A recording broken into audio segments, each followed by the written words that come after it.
Maximiliano Neo Terranova estaba decidido a encontrar la alquimia perfecta donde la salud, la sanación y los milagros no fueran cosas inalcanzables para todos. Estaba completamente seguro de que la curación era posible sin tener que buscar ningún elemento fuera de él. Pero la situación era que Neo no sabía por dónde empezar. Primero se hizo una pregunta.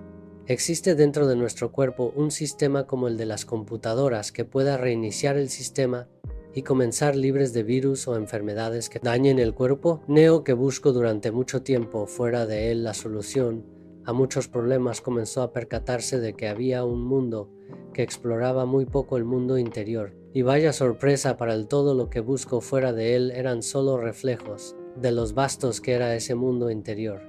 Allí comenzó todo. Neo comenzó a escuchar de un método de meditación a través de la respiración, y el contacto con frío podía curar cualquier enfermedad. Y para él esto era un avance para encontrar esos que buscaba. Sabía que existía algo, exclamó el señor Neo. Fue entonces cuando decidió no parar hasta conocer el mundo, lo que llevaría al regreso a casa y despertar de las ilusiones del mundo que vivía, el presente. Más que un tiempo verbal, todo comenzó con un sueño dentro de un sueño que Neo tuvo esa noche.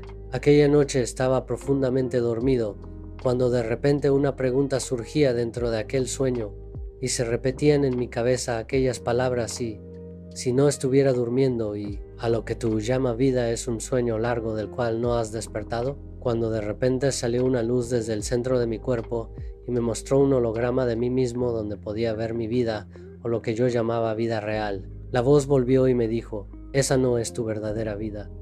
Es solo una ilusión en la que puede creer que es real. En realidad, cuando entienda que es una ilusión, podrá hacer lo que quiera con ella.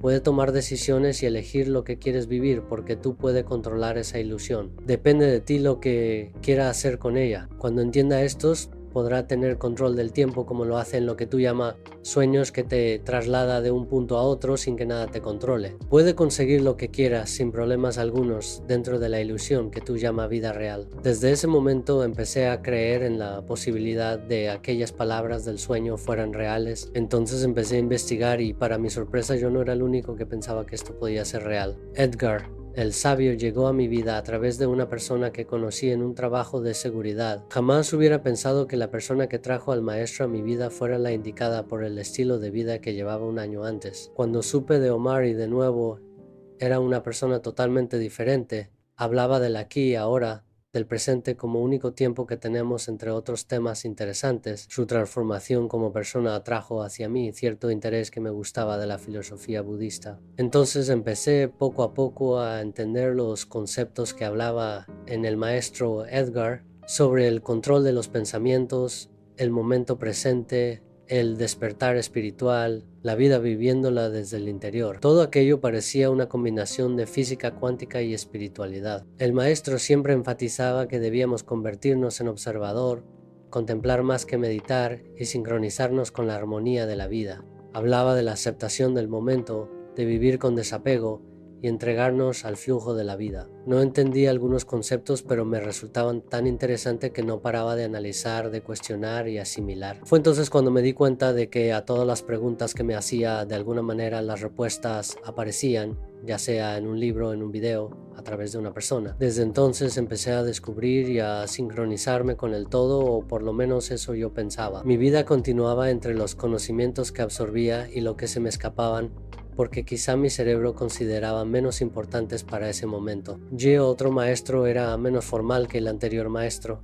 Dentro de sus charlas hacía chistes, pero muy profundo, con carácter mundano pero muy espirituales. Este maestro me llevaba a situaciones que me hacían cuestionar casi toda mi existencia. Hablaba de que reaccionamos de acuerdo con las creencias, cultura, educación y momentos históricos en el cual hemos nacido. Gio dijo en una ocasión: muchas de las personas que vivieron en la Edad Media vivieron y murieron pensando que la Tierra era plana. Debido a esta creencia, hicieron de un concepto errado, lo hicieron algo verdaderos para ellos. Tomaba esto como base para plantear la tesis de que nosotros hemos adquirido conceptos que no nos permiten ver y entender una realidad más profunda que la que conocemos.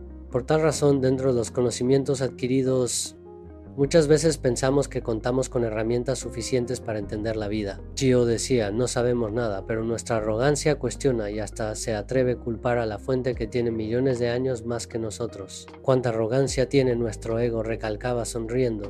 Si tan solo despertáramos de ese sueño profundo y viviéramos el presente, el instante sagrado, el momento santo, he aquí donde radica toda la sabiduría. Porque seguir viviendo en el pasado si ya ni siquiera existe. Todo lo que está pasando en tu vida existe en un solo momento y se llama presente. Nada ocurre fuera del presente. Si entendieran este concepto no tendría que buscar nada más.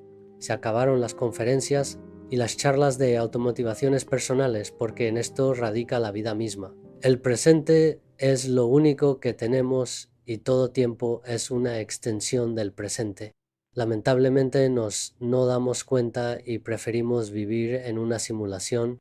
En ocasiones pude ver que los maestros espirituales se contradecían entre sí, pero no se consideraban dueño absoluto de la verdad. Por ejemplo, Deepak, el indio, decía que era imposible dejar la mente en blanco y parar de pensar. Cuando se le dice a una persona que deje de pensar, no lo consigue porque la misma orden que le está dando a la mente es un pensamiento. Edgar, por el contrario, decía que los pensamientos eran como ruidos en nuestra mente que debíamos de aprender a controlar.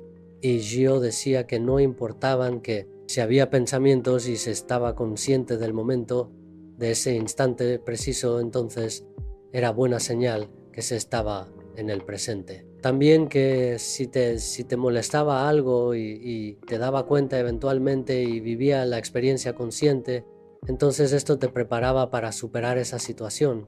A esto Gio lo consideraba una situación necesaria creada por la vida para que la entendiera, pero que si no la entendía de nuevo iba a aparecer en tu vida como una nueva oportunidad de superación. El maestro Gio siempre decía: cuán generosa y bondadosa es la vida, continuamente nos brinda la oportunidad de aprender. Nunca para de darte nueva oportunidad, es inagotable la fuente. La contradicción realmente era en algunos puntos de vista, el cual según ello no era relevante porque a veces por cuestión de percepción pensamos que tenemos la razón y no podemos apegarnos a nada como verdad absoluta. Esta manera de pensar era muy valorada por mí porque no había nada que defender.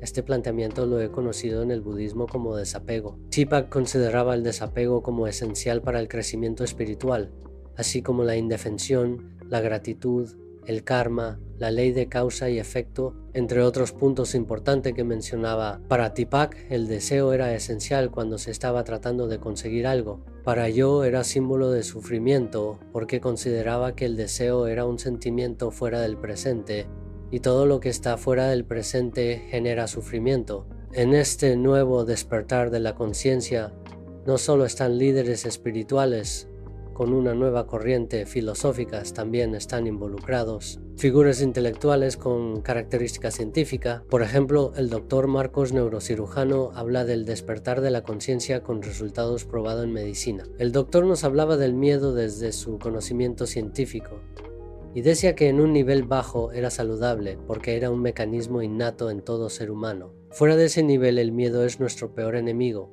porque bloquea parte del cerebro y a veces paraliza el razonamiento. El miedo no controlado impide arriesgarse a conocer cosa nueva, por ende impide que ocurra un proceso en el cerebro llamado neuroplasticidad, que son las generaciones de nuevas neuronas dentro del cerebro. El miedo es definido por muchos maestros como falta de amor, falta de fe o el peor enemigo del crecimiento espiritual.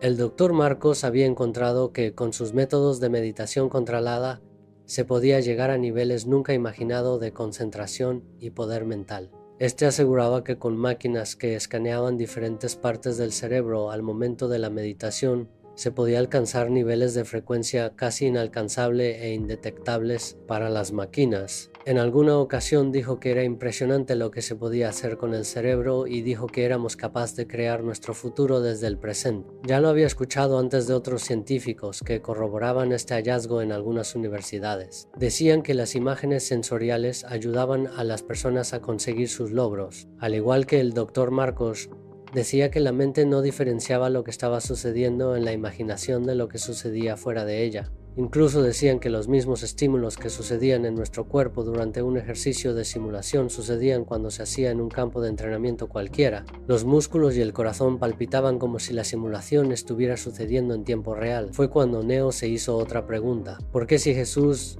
Buda, Lao, Platón, Sócrates y otros grandes filósofos, por cierto muy pocos, alcanzaron niveles impresionantes de la búsqueda interior en la actualidad, siguen existiendo tan poco que podamos lograrlos? Entonces descubrí que en la pregunta ya está la respuesta incluida. Lo que debemos de hacer es reformular la pregunta y vamos a encontrar la respuesta. Alcanzaremos niveles impresionantes cuando busquemos interiormente. Los niveles espirituales son atemporales, no tienen tiempo, están ahí esperando a quien quiera encontrarlo. Es un privilegio que no es exclusivo de nadie y todo el que quiera puede alcanzarlo. Hay un mundo que ha estado esperando inmutablemente nuestro regreso y el despertar del sueño profundo en que nos encontramos y de las ilusiones de un mundo que no es real. Todo esto dicho anteriormente, bueno, casi todo mejor dicho, se derrumbó cuando el maestro sin nombre entró en escena y me dijo: cuestiona todo lo dicho anteriormente, no crea nada de eso y experimenta tu propio camino, no lo que te han relatado y condicionado. Entonces dijo: si la meditación y el tiempo psicológico te harán un hombre mejor, está cayendo en una trampa porque está contradiciendo el ahora, porque en el momento que te va a ser mejor espiritualmente a través de ellos, entonces está involucrando proyección de tiempo, por lo cual no está en el presente, en el único instante que existe. Si entiende esto, ¿no sería mejor contemplar involucrando todos los sentidos y entrar en un silencio interior que te lleve a esa conciencia superior en el instante que está, donde el pasado, el presente y futuro están contenidos en el ahora, y de esta manera eliminaría los conflictos que te da el tiempo psicológico? Observa tu yo con cuidado. Cuando trate de ser un hombre bueno, un ciudadano ejemplar, un predicador, mantente alerta, porque el ego se puede esconder en uno de esos personajes, y entonces entraría en otra trama pensado que ha evolucionado, ser conciencia pura, adiós sufrimiento y conflicto.